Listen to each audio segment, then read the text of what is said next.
Assalamualaikum warahmatullahi wabarakatuh. Perkenalkan, nama saya Muhammad Burkon dari Fakultas Ekonomi dan Bisnis, Program Studi Manajemen SDM.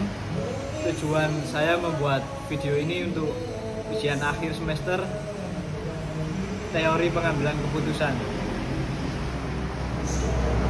Untuk tugas UAS teori pengambilan keputusan ada 2 soal. Yang pertama, bagaimana cara saudara meminimalisir bias dalam proses pengambilan keputusan tersebut. Yang kedua, jelaskan situasi di mana akan membutuhkan negosiasi dalam keputusan yang akan saudara ambil dan bagaimana cara saudara melakukan negosiasi tersebut. Jawaban soal ini diambil dari tugas UTS yang telah saya buat.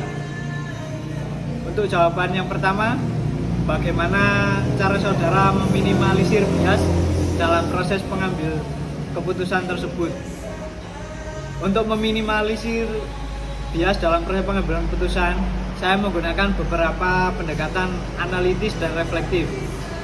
Yang pertama, need assessment atau penilaian kebutuhan. Saya memulai dengan refleksi terhadap kebutuhan dan tujuan pribadi agar keputusan tidak hanya didasarkan pada keinginan sesaat, tetapi benar-benar mencerminkan kebutuhan jangka panjang saya. Yang kedua, analisis probabilitas dan nilai harapan atau expected value. Saya kemungkinan berhasil dan nilai dari tiap pilihan. Ini membantu saya untuk menghindari bias optimisme atau pesimisme yang berlebihan terhadap suatu opsi. Yang ketiga yaitu cost benefit analysis, dengan membandingkan biaya dan manfaat dari masing-masing pilihan, yaitu kerja, membuka usaha, atau lanjut S2.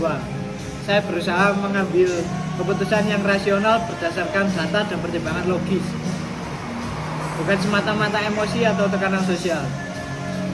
Yang keempat, pertimbangan jangka panjang dan pendek.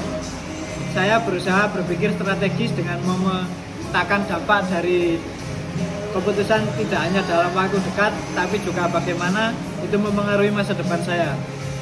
Ini membantu menghindari bias jangka pendek seperti instant gratification. Yang terakhir yaitu diskusi dengan pihak ketiga. Walaupun tidak tertulis eksplisit dalam dokumen, mendiskusikan pilihan dengan mentor atau orang tua juga merupakan cara saya menghindari bias pribadi dengan mendapatkan perspektif lain yang lebih objektif. Untuk soal yang kedua, yaitu jelaskan situasi di mana Anda akan membutuhkan negosiasi dalam keputusan yang akan saudara ambil dan bagaimana cara saudara melakukan negosiasi tersebut. Salah satu situasi di mana saya akan membutuhkan negosiasi adalah saat menerima tawaran kerja dari perusahaan. Misalnya jika perusahaan menawarkan posisi dengan gaji atau benefit yang kurang sesuai dengan ekspektasi dan kebutuhan saya, misalnya untuk bisa menabung, modal usaha atau rencana kuliah S2 di masa depan, maka saya perlu melakukan negosiasi.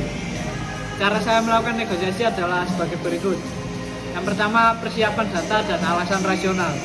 Saya akan mempersiapkan data tentang standar gaji di industri yang sama dan kota tempat saya bekerja, serta menjelaskan alasan mengapa nilai tertentu penting bagi saya, misalnya biaya hidup, rencana pengembangan diri.